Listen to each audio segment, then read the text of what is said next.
15 months injury తర్వాత IPL 2024 ద్వారా re entry చేసిన team India star wicket keeper Delhi Capitals captain అయిన రిషబ్ పంత్ అద్భుతంగా ఆట తీరు కనబరుస్తున్నాడు. ఇంతకు ముందులాగానే తనదైన స్టైల్లో షాట్లు ఆడుతూ అభిమానులను అయితే అలరిస్తున్నాడు. బ్యాట్స్మెన్ గా వికెట్ కీపర్ గా పూర్తి స్థాయిలో ఢిల్లీ క్యాపిటల్స్ కు సేవలు అందిస్తూ మునపటి లాగానే సూపర్ ఫిట్ గా ఉంటూ ఇక అందరి చేత దట్ ఈస్ కెప్టెన్ సాబ్ అనే ప్రశంసలు కూడా పొందుతున్నాడు.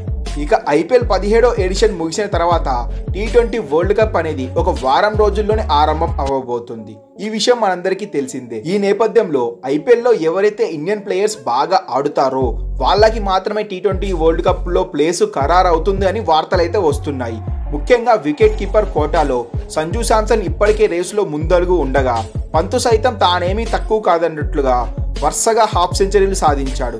అలాగే పర్ఫెక్ట్ లైన్ అండ్ లెంత్ షాట్లతో అందరినీ అలరిస్తున్నాడు. ఈ నేపథ్యంలో రిషబ్ పంత్ సెలక్షన్ గురించి బీసీసీఐ మాజీ బాస్ అయిన ఢిల్లీ క్యాపిటల్స్ డైరెక్టర్ మాజీ టీమిండియా ప్లేయర్ అయిన సౌరవ్ గంగోలీ రిషబ్ పంత్ పై కీలక వ్యాఖ్యలు అయితే చేశాడు. వరల్డ్ కప్ జట్టులో రిషబ్ పంత్ కు చోటు దక్కుతుందా లేదా అని వేసిన ప్రశ్నకు ఇంకొన్ని మ్యాచ్లు పూర్తి కానివ్వండి, ప్రస్తుతం అతడు బాగా ఆడుతున్నాడు, బ్యాటింగ్ తో పాటు వికెట్ కీపింగ్ కూడా సూపర్ గా చేస్తున్నాడు. ఇప్పుడున్న ఫామ్ ను రిషబ్ పంత్ ఈ ఐపీఎల్ సీజన్ మొత్తం ప్రదర్శిస్తే గనక రిషబ్ పంత్ ఖచ్చితంగా యుఎస్ ఫ్లైట్ ఎక్కే అవకాశాలు ఉన్నాయి. పొట్టి లీగ్ లో తనదైన స్టైల్లో మెరుపులు మెరిపించే అవకాశాలు కూడా మనం తొందరలోనే చూస్తామని గంగోలీ బదులిచ్చాడు. గైస్, మీ ఒపీనియన్ ప్రకారం Rishabh Pant T20 world cup లో ఆడాలా వద్దా కింద కామెంట్ చేయండి. అండ్ ఈ వీడియో మీకు నచ్చినట్లయితే ఒక లైక్ చేయండి. మరిన్ని ఇంట్రెస్టింగ్ క్రికెట్ అప్డేట్స్ కోసం మన ఛానల్ సబ్స్క్రైబ్ చేయడం మాత్రం మర్చిపోకండి. Thanks for watching our video.